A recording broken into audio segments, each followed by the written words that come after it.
once upon a time in Hollywood that got controversial was the Bruce Lee scenes. Yeah, a lot of people felt like you made Bruce Lee into an asshole. Yeah, well, okay, that's okay. I'm a little hesitant to talk about this because I don't want like this to be the only thing, all right, that people pull from this show. But I figured you were going to bring it up especially because I've heard you guys go back and forth on it in a little bit. I mean, where I'm coming from is I can understand his daughter having a problem with it. It's her fucking father, all right? I get that. But anybody else, go suck a dick.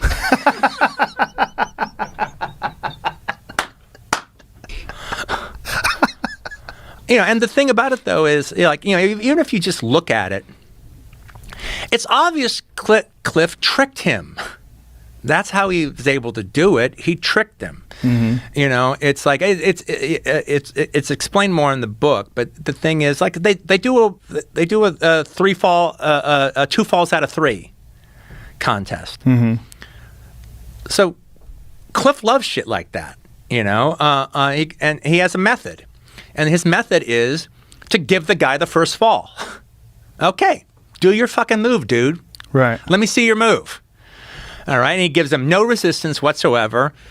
The guy does the move. He knocks him on his ass.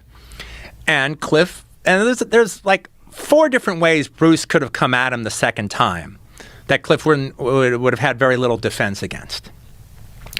But most of the time, if a guy has a particular move and it looks like the guy's a lunkhead, just a big mouth, who can't really defend himself, they do the second move again. I mean, they do the first move again, second time. Well, now Cliff knows what it is. So he prepares for it, he pivots, he catches him, he throws his ass into the car. Right. And now the third time will be the charm and he gets broken up. But he just tricked him.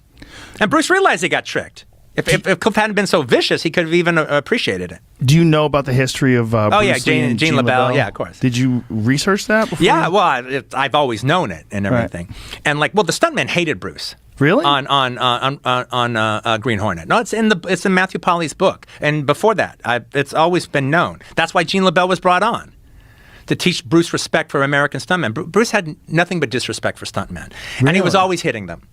He was always hitting them with his feet. He was always tagging. It's called tagging. When you hit a stuntman for real.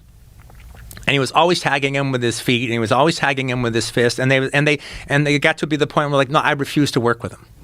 Really? And he had nothing but disrespect for American stuntmen. Huh.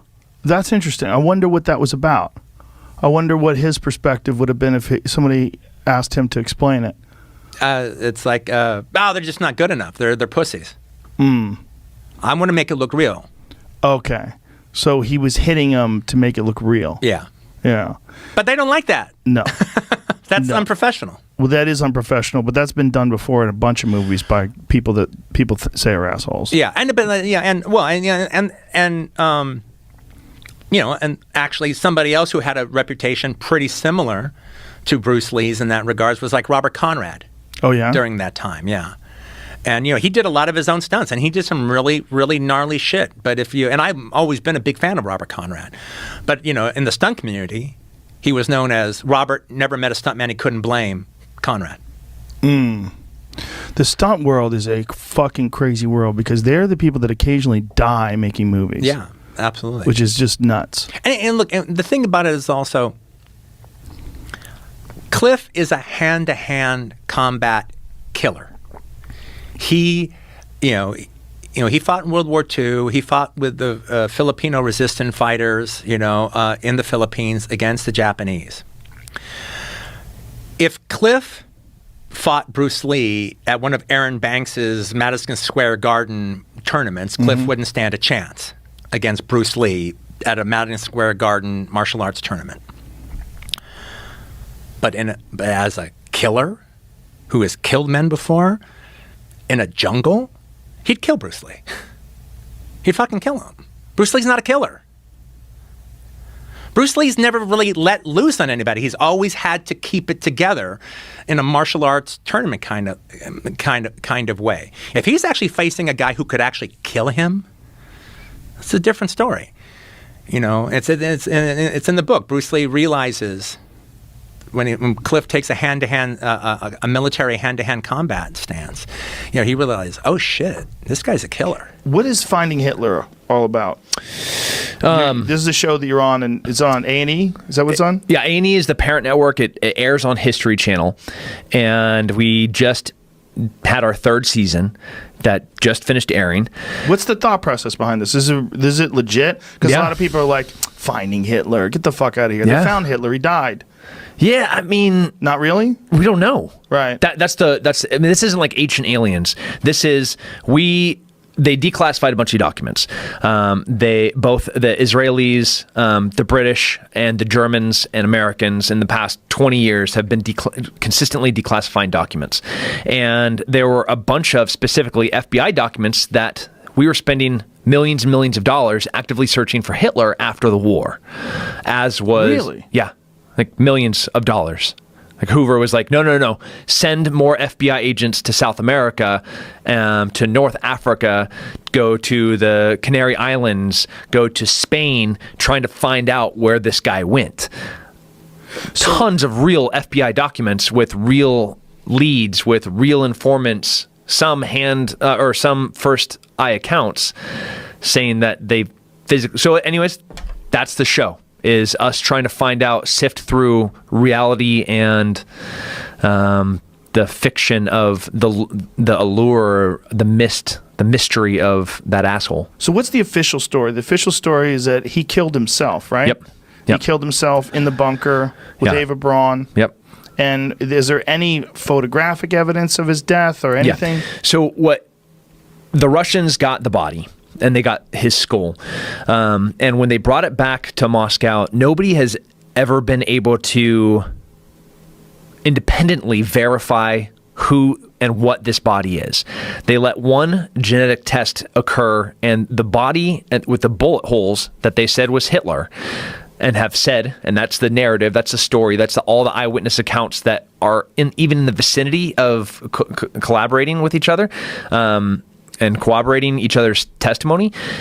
Like the closest version, because none of it seems to be very accurate, is that, okay, here's Hitler's skull, and when they did the genetic testing, it's that of a 35-year-old woman. So they're like, oh, well, this isn't Hitler, but they've said for the past 80 years that this is Hitler. So, okay, first, before we start throwing stones at Russia, let's go back to 1945, April, in Berlin. You have the Allies coming in, wrecking shop, dropping bombs, blowing everything up they can in every single which way. You have the Russians coming in from the opposite direction. They don't even have enough guns to arm all their soldiers. So if they have 200 guys, or 200,000 guys, they have 100,000 guns. If the guy in front of you dies, you just pick up his gun. That's what's happening in April of 1945 in Berlin. So the noose is tightening. There is it is chaos, anarchy, pandemonium. This is hell on earth, is Berlin, 1945. So I don't know if you could get a real story, the way that we do it now, where we have, this forensic experts that come in and document everything, and we look at all the different testimonies, say this is exactly how, it's not CSI. This is 1945 Berlin. It's crazy. So I don't know. So there was no absolute proof. No. And a lot of Nazis did escape and go to South America. The majority of anyone with power. The Nuremberg trials were not a witch hunt, but it was to close a chapter so we could start moving forward with communism. That's what it was. So the threat of fascism, the threat of Hitler, the threat of killing all the Jews, the threat of world domination by the Nazis, that threat's gone. What's the next threat? Communism. It's communism. Right. So that had to be a closed chapter of our history so we could focus our resources and our efforts to what inevitably was going to, the wall goes up. We have East and West Berlin. We're already looking at Korea. This happens almost overnight. Right, very quickly. When Patton's like, no, homies, we need to go all the way to Moscow. This is not the end of our war. And we didn't listen to him. We then have been, fighting communism for the past 75 years.